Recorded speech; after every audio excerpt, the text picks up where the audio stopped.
Bonjour à tous et bienvenue à la suite de notre série 3 en 1, Dieu le Père, Dieu le Fils et Dieu le Saint-Esprit.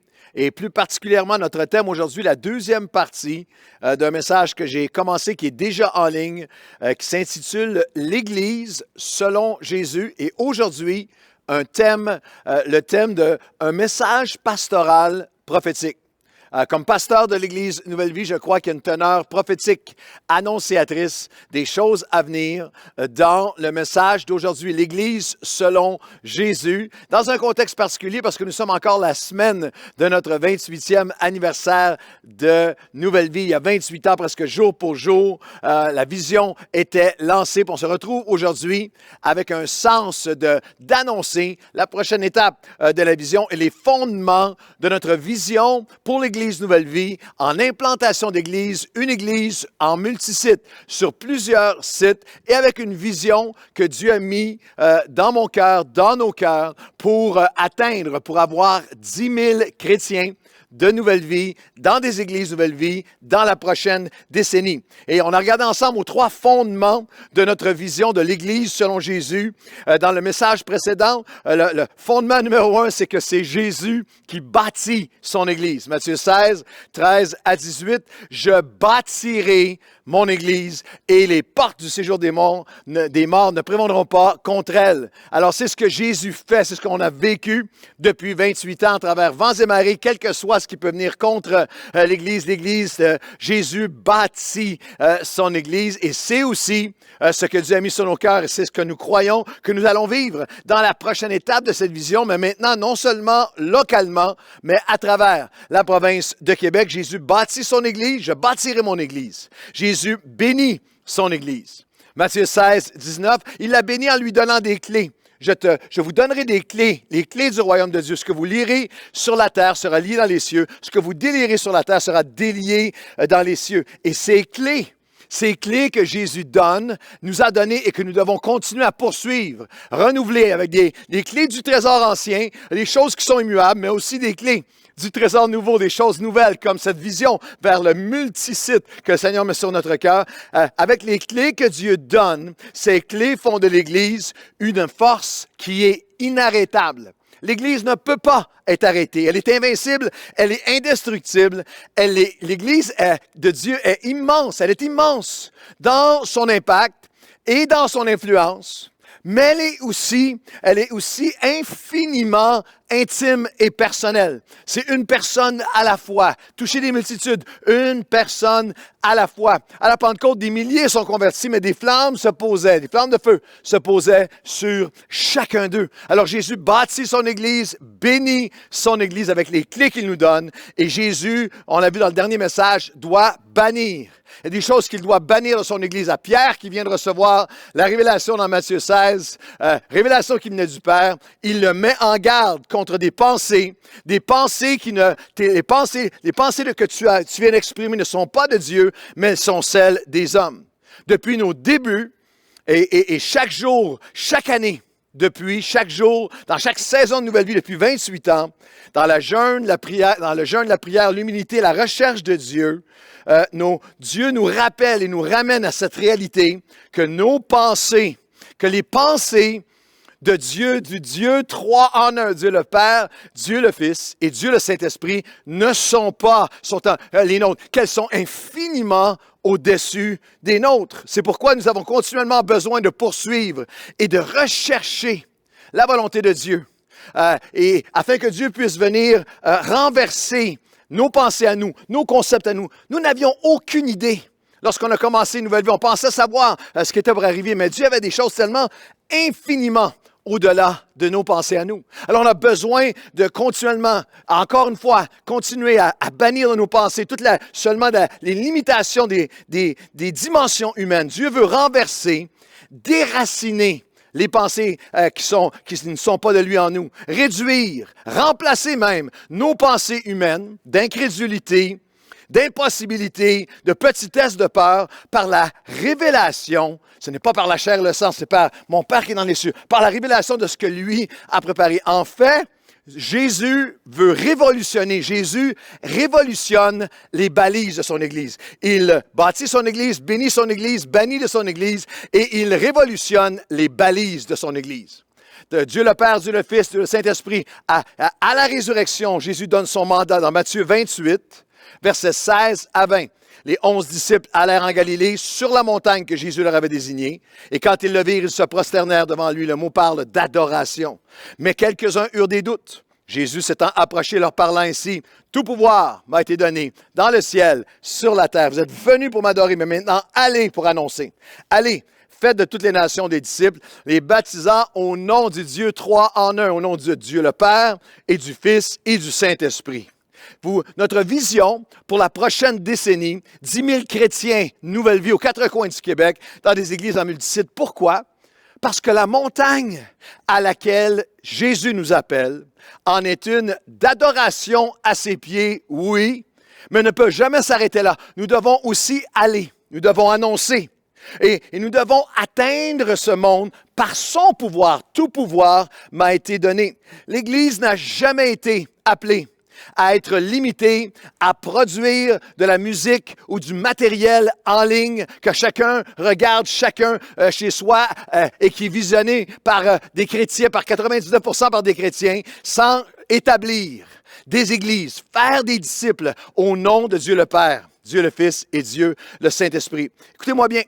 Si vous vous approchez de Dieu, si vous laissez Jésus et son cœur pour la moisson, pour les âmes, s'approcher de vous, la Bible nous dit que Jésus s'étant approché d'eux avec tous leurs doutes. Et si vous laissez Jésus s'approcher de vous, tous vos doutes, tous vos concepts de déconstruction de ce qu'est l'Église vont devoir entendre la voix de Jésus. S'approchant d'eux, il leur parla. Il leur dit, je veux révolutionner tes balises. Les balises de ce que tu penses qu'est l'Église. Et mon pouvoir est afin, pas que tu restes sur la montagne à adorer seulement, mais afin que tu puisses aller. Et on retrouve cette même notion dans Actes des Apôtres, chapitre 1. Là, Christ ressuscité, et il les appelle, révolutionne les balises de son Église. Actes 1, 4 et 5. Comme il se trouvait avec eux, il leur recommanda de ne pas s'éloigner de Jérusalem, mais d'attendre ce que le Père avait promis. Ce que je vous ai annoncé, leur dit-il, car Jean baptisait d'eau, mais vous, dans peu de jours, vous serez baptisés du Saint-Esprit, baptizo. Vous serez immergés, remplis, équipés, fortifiés, renouvelés, par le pouvoir, la dynamique spirituelle du Saint-Esprit, non pas pour attendre en permanence. C'était pour commencer à Jérusalem, mais pas pour attendre en permanence. La mentalité encore aujourd'hui de réveil, qu'on baigne, on basque dans la gloire de Dieu en attendant le réveil. Non, non, mais pour atteindre, annoncer et accomplir avec puissance. Ce qui les appelle à aller vers le monde, vers les nations, comme nous avons lu dans Matthieu 28. Il les appelle à toucher le monde, mais ils veulent connaître la date de la fin du monde. Il y a des choses qui ne changent pas trop, parce que le verset suivant, verset 6 à 8 d'Acte 1. Alors les apôtres réunis lui demandèrent, « Seigneur, est-ce en ce temps que tu rétabliras le royaume d'Israël? » Et plusieurs se le demandent encore. Il leur répondit, « Ce n'est pas à vous de connaître. Ce n'est pas à vous de connaître les temps ou les moments que le Père a fixés de sa propre autorité, mais vous recevrez une puissance, un dunamis, une dynamique, un dynamo, une impulsion, une propulsion spirituelle, une force proportionnelle plus grande que n'importe quoi qui vient contre vous. Vous recevrez une puissance, le Saint-Esprit qui va survenir sur vous, et alors vous allez être mes témoins, mes martus, ceux qui se tiennent envers et contre tous pour communiquer le message, oui à Jérusalem, mais il faut élargir les balises, dans toute la Judée, dans la Samarie et jusqu'aux extrémités de la terre. Vous avez encore le 3 en 1 qui est là, le Seigneur Jésus qui appelle, le Père qui fixe les temps avec son autorité et le Saint-Esprit qui nous active et qui nous donne accès à la puissance pour accomplir. Jésus révolutionne les balises de son Église parce qu'il y a ces trois étapes importantes pour nous, même pour nous, dans notre stratégie Nouvelle Vie.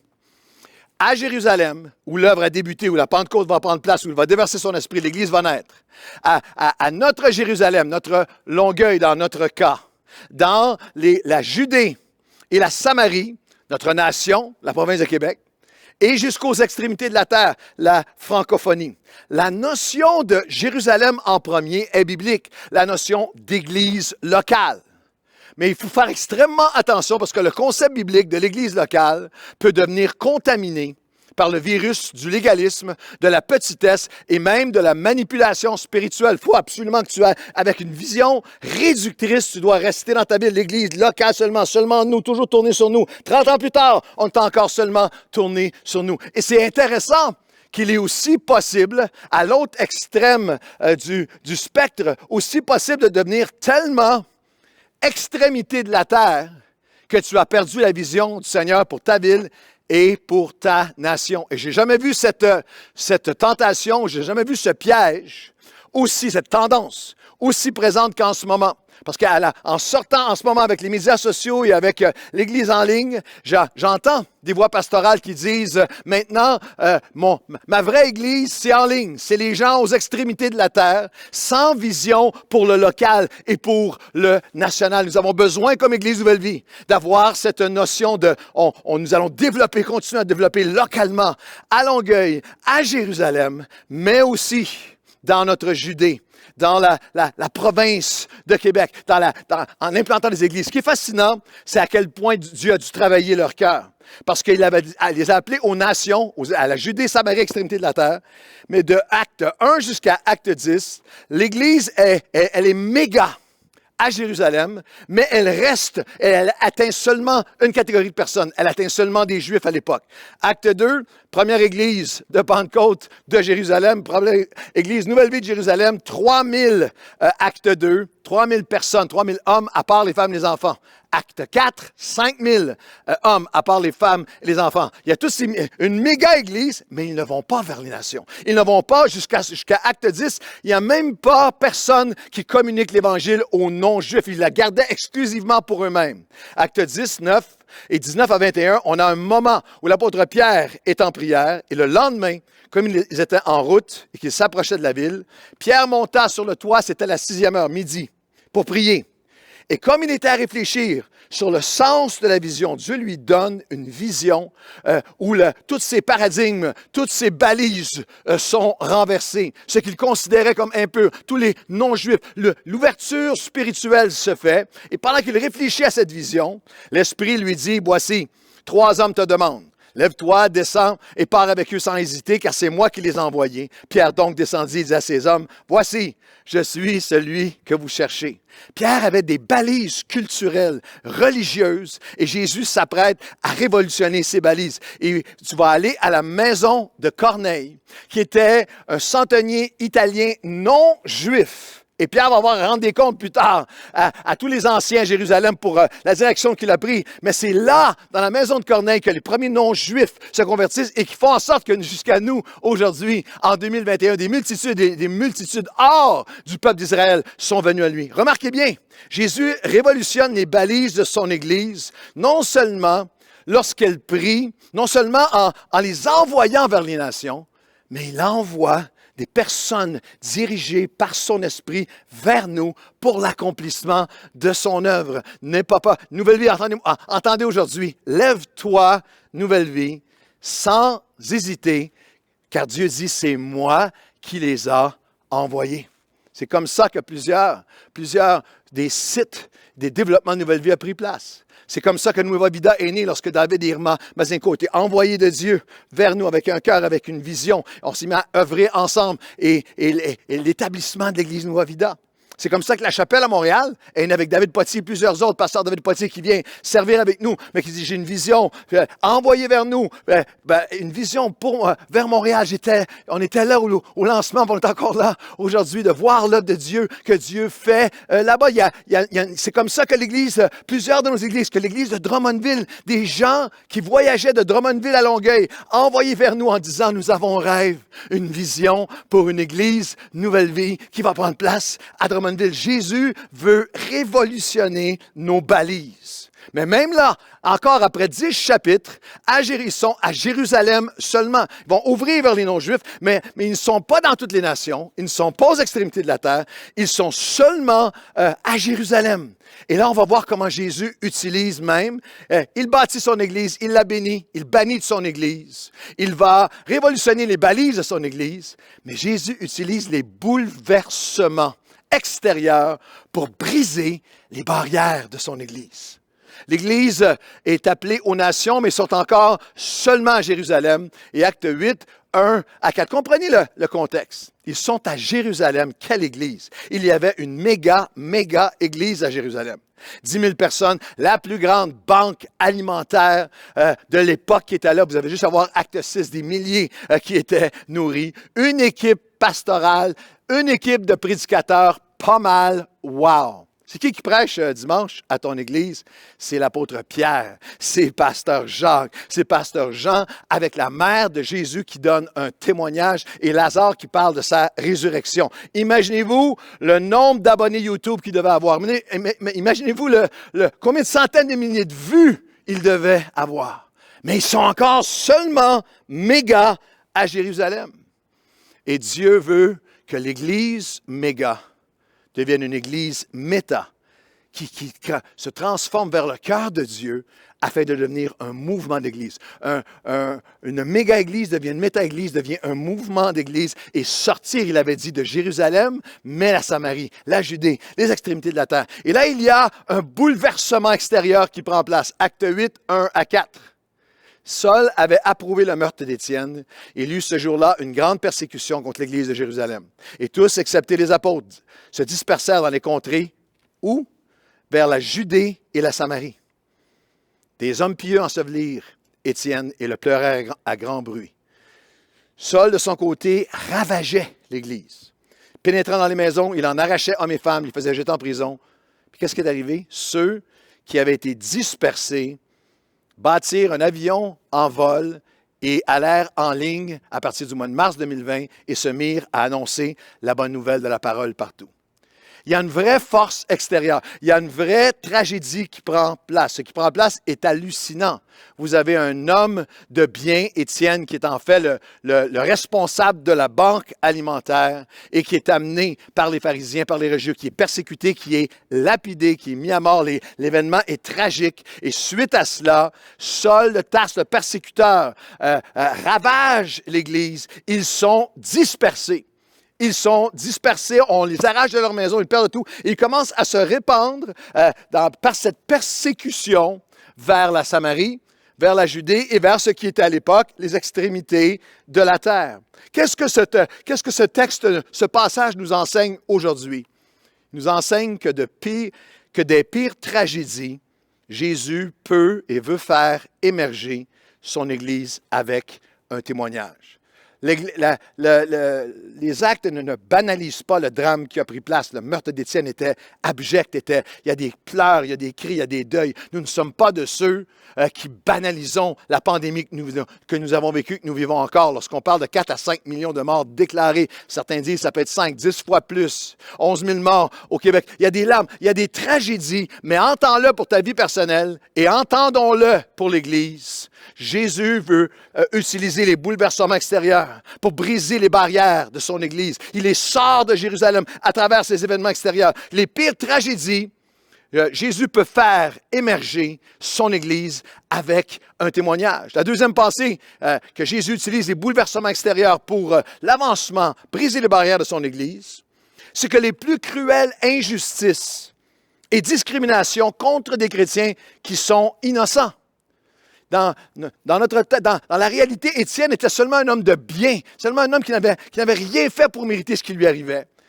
Mais les plus cruelles injustices et discriminations contre des chrétiens innocents n'arrêteront jamais l'Église de Jésus qui sera indestructible jusqu'à son retour. J'ai eu le privilège d'apporter la parole dans 55 pays du monde où les niveaux de persécution étaient parfois d'une violence extrême. L'Église de Jésus ne sera jamais arrêtée. Le texte nous rappelle que la main des hommes n'est jamais plus grande que la main de Dieu. que des persécutions meurtrières à une pandémie mondiale, Jésus veut accomplir ses plans par son peuple, par sa puissance. Jésus utilise les bouleversements extérieurs pour briser les barrières pour son Église. Qu'est-ce qui est arrivé avec les dispersés, avec ceux qui ont été dispersés de la méga-Église de Jérusalem? Actes 11, 19 à 21. Ceux qui avaient été dispersés par la persécution, survenue à l'occasion d'Étienne, de ce drame terrible, allèrent jusqu'en Phénicie, l'île de Chypre et à Antioche. Rappelez-vous de ce nom, c'est l'Église modèle. À Antioche, annonçant la parole seulement aux Juifs et des habitudes et des tendances de se refermer sur nous-mêmes qui sont fortes. Même les persécutés qui se rassemblent à Antioche au début restent avec les Juifs seulement. Mais il y eut cependant parmi eux quelques hommes de Chypre et de Cyrène. Tout ce que ça prend, c'est quelques hommes, quelques femmes au diapason du cœur de Dieu, qui étant venus à Antioche, s'adressèrent aussi aux non-juifs, aux Grecs, et leur annoncèrent la bonne nouvelle du Seigneur Jésus. La main du Seigneur était avec eux et un grand nombre de personnes crurent et se convertirent au Seigneur. Jésus utilise même les bouleversements extérieurs pour briser des barrières de Jérusalem maintenant vers la Judée, vers la Samarie, vers les extrémités de la terre. La persécution que l'ennemi désirait pour la destruction de l'Église les a en fait dispersés pour accomplir leur destinée. De la persécution à la pandémie, Dieu est en contrôle. Est-ce que tu réalises à quel point, est-ce que vous réalisez, est-ce que nous réalisons à quel point notre Dieu est puissant? Il est tout puissant. Ce que l'ennemi pense utiliser pour ruiner l'Église, Dieu utilise pour renverser des barrières et faire avancer son royaume. De Jérusalem jusqu'à Antioche par la persécution, le mal est changé en mouvement de multiplication. Satan devient, suivez bien ceci, Satan devient en fait, ultimement, un pion dans la main de Dieu. Même lorsqu'il pense détruire, il est en train de servir les desseins de Dieu. Wow! Notre Dieu est tellement tout-puissant et souverain que les pires attaques de l'ennemi servent ultimement à l'avancement de ses plans divins. Il persécute et disperse et la destinée s'accomplit de Jérusalem à Samarie, Judée, extrémité de la terre. Cette semaine, dans juste mes dévotions personnelles, je méditais. Je vais le personnaliser un instant. Je méditais sur ce texte de Jacques qui dit, Jacques chapitre 4, verset 7, qui dit résistez à l'ennemi.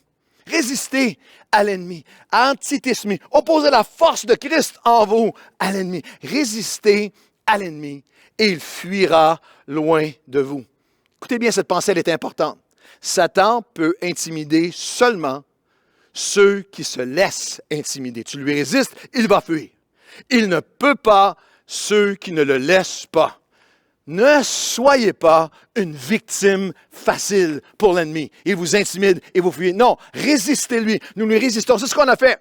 Depuis le début de cette pandémie, nous avons refusé d'être intimidés par l'ennemi. Jésus a utilisé les bouleversements extérieurs, même de cette pandémie, pour briser des barrières de son Église qu'on voit se manifester maintenant de tellement de façons. Des églises Nouvelle Vie qui sont nées pendant cette année de pandémie. De 10 000 à 82 000 abonnés sur la chaîne YouTube, des barrières qui tombent, de toutes sortes de gens qui ne venaient pas à l'Église, mais qui en ce moment sont percutés par le message de Christ. Il l'a bâti. Même les bouleversements extérieurs peuvent être utilisés pour briser des barrières. Jésus appelle son peuple à saisir, c'est ma dernière pensée, et comprendre que Jésus bâtit son Église, il la bénit, il bannit de son Église les pensées humaines pour être inspirées par sa révélation.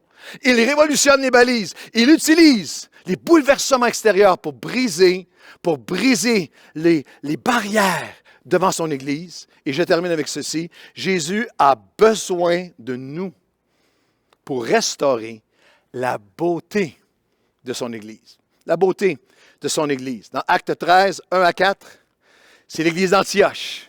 Il y avait dans l'Église d'Antioche des prophètes, des docteurs, Barnabas, Siméon appelé Niger, Lucius de Cyrène, Manahan, qui avait été élevé avec Hérode le tétrarque.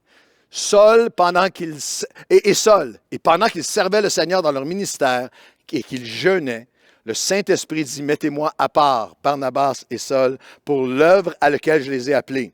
Après avoir jeûné et prié, ils leur imposèrent les mains et ils les laissèrent partir. Barnabas et Saul, envoyés par le Saint-Esprit, ils s'embarquèrent pour. Dieu se sert des hommes. Jésus a besoin de nous pour restaurer la beauté de son Église. Dans le texte d'Antioche qu'on a lu précédemment, on nous dit qu'il y avait parmi eux des hommes, alors que les autres s'étaient refermés sur eux-mêmes. Il y avait parmi eux des hommes qui sont allés vers les non-juifs. Le Seigneur était avec eux. Ça semble évident, mais dans la culture évangélique actuelle, de passivité, d'apathie et de fuite dans le mythe de le réveil viendra un jour, ou de l'hyper-souveraineté de Dieu, où tout ce qui doit arriver arrivera de toute façon, avec nous ou sans nous. Ça a besoin d'être dit à nouveau. La révélation de la réelle beauté de l'Église dépend de la réponse de ceux qui le représentent, de toi et de moi. Vous êtes des épîtres vivants lus par tous les hommes. Vous êtes le corps de Christ sur la terre. Et dans la province de Québec, la beauté de l'Église a été grandement entachée par ceux qui représentaient l'Église chrétienne de manière traditionnelle dans notre nation. La beauté de l'Église selon Jésus. Le modèle Antioche est important. Ce fut pour la première fois à Antioche qu'ils furent appelés chrétiens. L'Église n'est pas belle automatiquement. Elle est belle, nous révèle Antioche, lorsqu'elle est le reflet du cœur de Dieu pour toute la diversité humaine, sans division. Lorsqu'on regarde à l'Église d'Antioche, il y avait une diversité de dons et de différents ministères, multitude de ministères. Dans un seul verset, on a des pasteurs, on a des prophètes, on a des ministères apostoliques, on a des pionniers, on va voir des missionnaires, nous avons des implanteurs. Il y avait une diversité culturelle et ethnique. Des Juifs, des Grecs, des Africains, Simon le Niger. Pas une Église homogène. Pas une église, tout le monde la même couleur, tout le monde écoute la même musique, tout le monde a la même barbe et les mêmes tatouages, tout le monde a la même doctrine, tout le monde a le même style, chacun en groupe homogène. Non, ils vivaient les uns les autres. Le 54 fois qu'on trouve dans le Nouveau Testament, les uns les autres, ensemble, pleinement. Une diversité d'âge, pas juste ma gang. Ce n'était pas mono-ethnique, ce n'était pas unidimensionnel ou unigénérationnel. C'était multigénérationnel, multi-ethnique. Comme dans la prophétie, comme dans la promesse à la naissance de l'Église. Je vais répandre mon esprit sur toute chair. Et les jeunes hommes, jeunes femmes vont avoir des visions. Ceux qui sont plus vieux vont encore avoir des rêves. Ils vont servir ensemble. L'Église est belle lorsqu'elle est le reflet du cœur de Dieu. Elle est belle lorsqu'elle est renouvelée dans le pardon et l'amour de Dieu. Il y avait, dans le texte qu'on vient de lire, il y avait dans l'Église d'Antioche différents noms. Peut-être que vous avez manqué celui-ci. Il y avait Manahan qui avait été élevé avec Hérode le tétrarque et Saul. Wow! Pensez-y un instant. Arrêtez un instant. Les persécutés qui ont tout perdu à Jérusalem, qui ramassent les morceaux de leur vie, qui sont dans une église Antioche, sont assis dans le groupe Nouvelle Vie Maison avec le persécuteur, avec Saul de Tarse. Le niveau de pardon, le niveau de grâce. Dans un autre groupe maison, vous avez des chrétiens qui sont là, assis avec Manahan, qui était l'ami d'enfance de Hérode. Hérode le tétrarque. Hérode, faut-vous imaginer la conversation? Tu étais ami avec... Tu viens d'où, toi? Tu étais ami. Quel milieu tu viens? Tu étais ami avec Hérode. Hérode qui a décapité Jean-Baptiste. Hérode qui a eu 15 enfants de 12 femmes, qui a assassiné 2 de ses femmes et un grand nombre de ses beaux-frères. Hérode le fou, c'était ton ami d'enfance. Tu es là ici avec nous à l'église, assis à côté avec Saul de Tarse, l'ancien persécuteur. Est-ce que vous comprenez le niveau de pardon, de grâce, le niveau d'amour, le niveau de relâchement du passé, le niveau d'acceptation de l'autre qui était présent? C'est là que l'Église est belle. L'Église, comprenez bien qu'on est appelé à bien plus important que ce que vous pensez, ce que vous avez vécu jusqu'à maintenant ou ce que vous avez conçu. L'Église au 21e siècle est appelée à modeler l'unité, la réconciliation entre les peuples, la tolérance, le respect et la possibilité de pardon, de réconciliation, d'harmonie. multiculturelle, malgré les blessures historiques, malgré les méfiances passées, dans un monde, malgré les abus passés, le profilage et les manques de respect, la méfiance ambiante, appelé envers un monde où l'inégalité, l'injustice sociale, le profilage, l'intolérance raciale ou culturelle est explosive et dangereuse. Nous sommes appelés à modeler ce qui peut arriver entre des êtres humains. L'Église, par le Saint-Esprit, comme Antioche, unie dans une capacité de respect, d'unité, d'amour et de pardon comme un modèle que toute la société a besoin. L'Église est belle lorsqu'elle elle restaure la beauté. Il a besoin de nous, Jésus a besoin de nous pour restaurer la beauté de son Église. Elle est belle lorsqu'elle est le reflet du cœur de Dieu, lorsqu'elle est renouvelée dans le pardon et l'amour, et encore de manière encore plus pratique pour nous aujourd'hui, elle est belle lorsqu'elle est prête à relâcher localement pour implanter globalement. L'Église, selon le cœur de Dieu, elle est locale. Elle est locale et elle est globale. Nous avons lu dans notre texte d'Acte 13, pendant qu'ils servaient le Seigneur dans leur ministère, qu'ils jeûnaient, le Saint-Esprit a dit, mettez à part Barnabas et Saul pour l'œuvre à laquelle je les ai appelés. Et peut-être le verset le plus difficile, le plus puissant du Nouveau Testament à certains égards, après avoir prié et jeûné, ils les laissèrent partir. Laissez-les partir. Imaginez-vous quel dimanche, pensez un instant, imaginez-vous quel dimanche pour le pasteur de l'Église d'Antioche.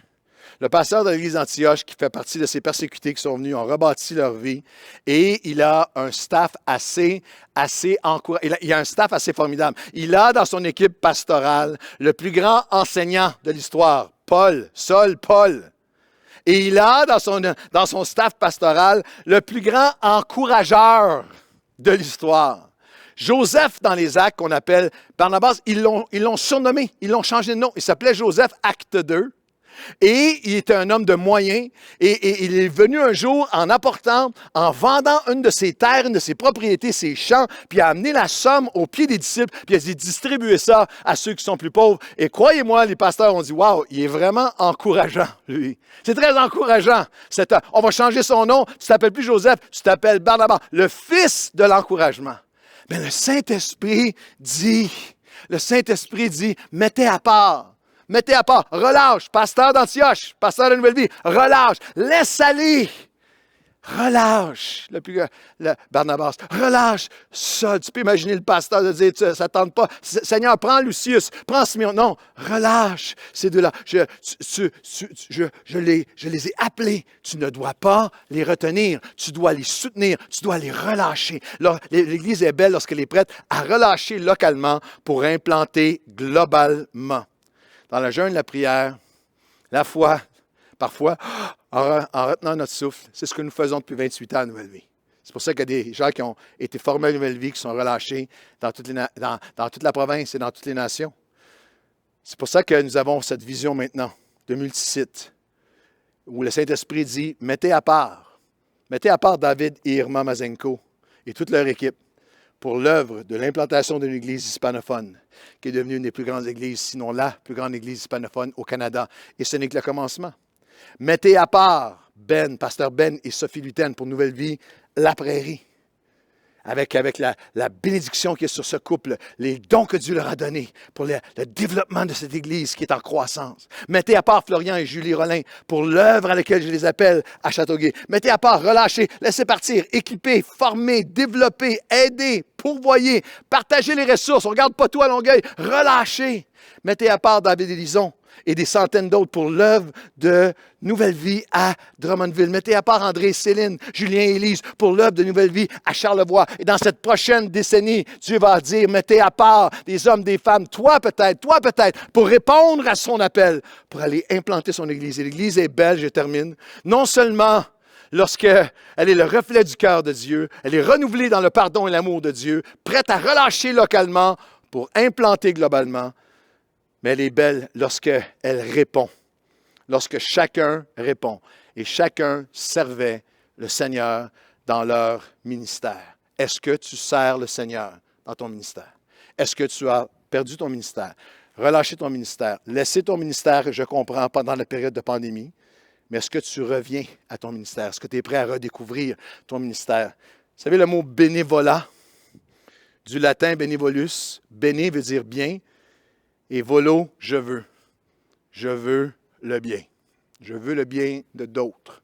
Je veux le bien par le royaume du royaume de Dieu. Je veux faire le bien. Je veux servir dans mon ministère. Je veux prendre ma place dans l'Église selon Jésus. Je vais terminer avec un courriel que j'ai reçu cette semaine ou la semaine dernière.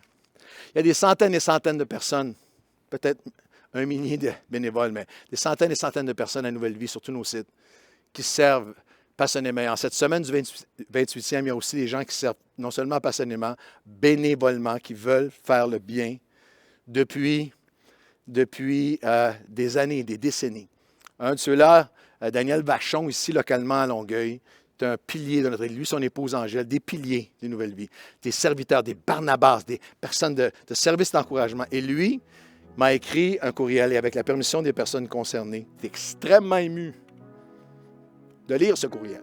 Il m'a écrit, Pasteur Claude, je ne peux pas passer sous silence l'histoire de Diane et de Daniel Lucier, qui est un couple de notre Église à Longueuil, qui sont impliqués dans le ministère comme placeurs depuis de nombreuses années.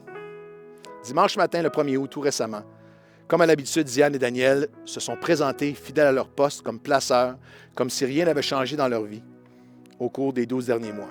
Tout souriant et accueillant les membres de l'Église Nouvelle Vie et même aidant une dame âgée qui se déplaçait difficilement en mobilité réduite. Daniel écrit, « Pourtant, il y a eu un grand changement dans leur vie.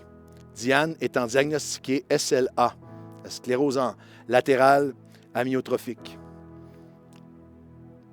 Diane a avec elle une petite carte plastifiée maintenant, alerte médicale, expliquant sa condition parce qu'elle a maintenant de la difficulté à s'exprimer, mais elle vient pour servir à l'Église. Comme on le sait fort bien, dit Daniel, nos gestes parlent beaucoup plus fort que nos paroles. En regardant Diane et Daniel servir les autres, les mots suivants me revenaient. Résilience, courage, persévérance et surtout, ce sont des serviteurs de Dieu. D'Antioche à aujourd'hui, ils accomplissaient leur ministère. Nous avons été créés, sauvés pour le servir, dit Daniel Vachon, et nous sommes appelés et dotés de talent pour le servir. Et il s'adresse à eux, et moi aussi, je me joins à Daniel. Et vous, Diane, Daniel, vous le démontrez par vos actions et vos gestes quotidiens. Vous nous sensibilisez à bien comprendre la récompense et la responsabilité de notre appel et prendre conscience que nous lui devons tout. Daniel Vachon termine avec ce verset, Matthieu 20, 25 à 27. Jésus les appela et leur dit, « Vous savez que les chefs des nations dominent sur elles et que les grands tiennent les gens par leur pouvoir. Ce ne sera pas le cas au milieu de vous. Si quelqu'un veut être grand parmi vous, il sera votre serviteur. Si quelqu'un veut être le premier parmi vous, qu'il soit le serviteur de tous. » Diane et Daniel Lucier veulent continuer de servir dans leur ministère de placeurs malgré les conditions de santé actuelles. Merci Seigneur pour ce couple extraordinaire et que la paix de Dieu soit avec eux et que leur cœur de serviteur nous inspire, chacun d'entre nous. Nous prions, nous nous tenons avec Diane, avec Daniel, à travers cette saison et nous prions pour une touche, pour une intervention de Dieu. Mais nous sommes inspirés et appelés par leur vie aujourd'hui. Et nous prions ensemble. Seigneur, ramène-nous à être l'Église selon Jésus, selon toi, Seigneur. Viens redéfinir, viens renverser les balises, les barrières dans nos cœurs, dans nos vies. Seigneur, viens révolutionner nos balises. Seigneur, nous ne pouvons pas être seulement en adoration à tes pieds. Comme maître, nous sommes appelés par ta puissance à toucher, à aller atteindre ce monde.